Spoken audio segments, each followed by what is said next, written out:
Bonjour à vous. Et si nous apprenions à vivre de manière plus légère dans notre vie? Parce que je crois qu'il y a beaucoup de personnes qui, à contrario, vivent de manière trop lourde, lourde dans leur tête, avec des peurs, avec des angoisses, avec des croyances limitantes sur eux, sur les autres, avec des interprétations négatives sur la vie. Vraiment, la tête est lourde. Et ces gens souvent sont aussi lourds dans leur matériel. Ils ont des possessions diverses, téléphones, voitures, maisons, matériel, habitudes, vraiment beaucoup de possessions matérielles qui nous alourdissent encore. Et pour certaines personnes, elles sont même lourdes dans leur corps. Sédentarité, kilos en trop, mauvaise hygiène de vie, hygiène alimentaire, passivité.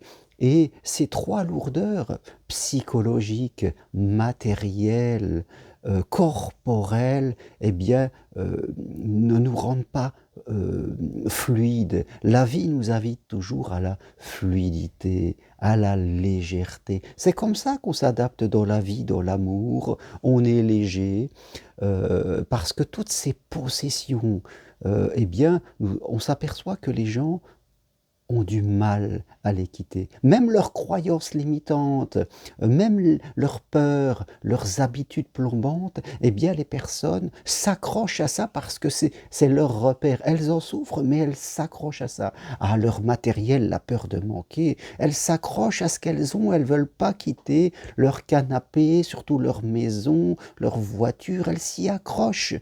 Et leurs kilos parfois entre eux, leur nourriture, parce que ça nourrit leur, leur, leur esprit, voilà, comme leur vie est triste, eh bien elles peuvent compenser par de la nourriture, par de l'alcool, par d'autres choses, par des gâteries alimentaires qui nous plombent à l'intérieur, puis après elles perdent l'envie. Vous voyez, comme le chantait Johnny Hallyday, vous vous souvenez de cette chanson, hein, Donnez-moi l'envie d'avoir envie, et ben, ces personnes n'ont plus envie. Elles n'ont plus envie, elles sont lourdes, vous voyez, comme une voiture dans laquelle il y aurait des sacs de ciment dans le coffre, lourd, se bouger c'est fatigant, dès qu'on bouge, eh bien on a peur, le cœur monte, on n'est pas bien, et je crois que on ne peut pas se contenter de cette vie-là, de cette vie assez médiocre, il faut le dire. Je crois qu'il faut se bousculer un peu pour s'alléger. Certes, c'est pas facile au début.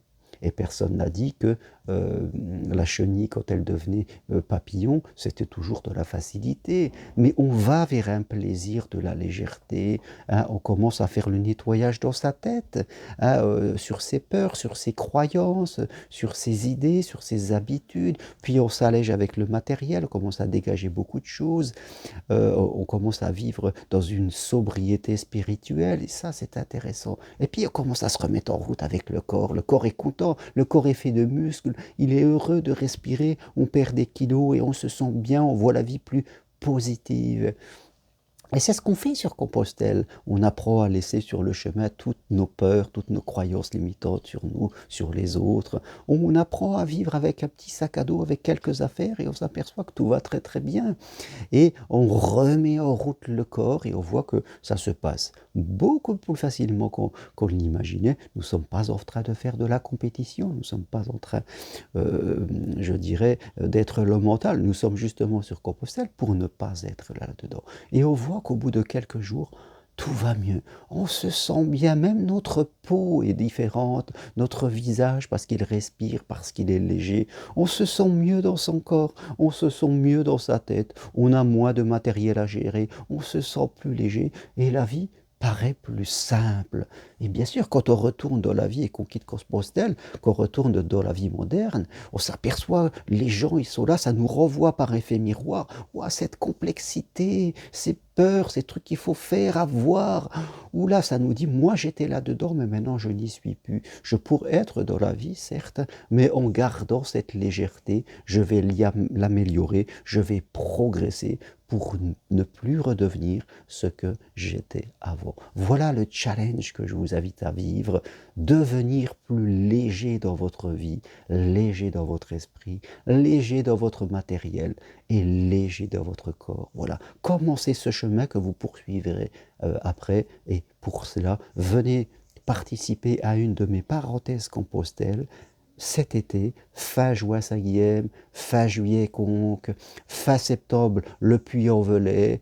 Voilà, 4 jours ou 5 jours, ce n'est pas de la compétition, c'est possible pour tout le monde.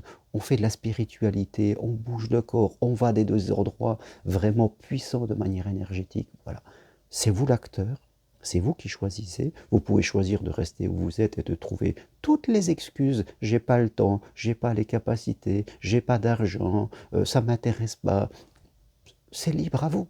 Vous avez le libre arbitre, vous, de continuer et de rester comme vous êtes, ou de choisir de faire quelque chose de différent. C'est à vous que cela repose. Moi, je vous offre quelque chose et c'est vous qui disposez. Voilà ce que je veux partager avec vous aujourd'hui. Pour avoir des informations, eh bien, vous aurez le texte qui accompagne cette vidéo ou mes 2 sites internet, hein, germainroncari.com ou alors www.parenthèse-compostelle.com. Allez sur mes sites, écrivez-moi, je vous envoie les programmes, c'est vous l'acteur. Voilà. Vous pouvez rester spectateur si vous le désirez, et votre vie continuera telle qu'elle est aujourd'hui, mais vous pouvez aussi devenir acteur de votre vie et de vos amours.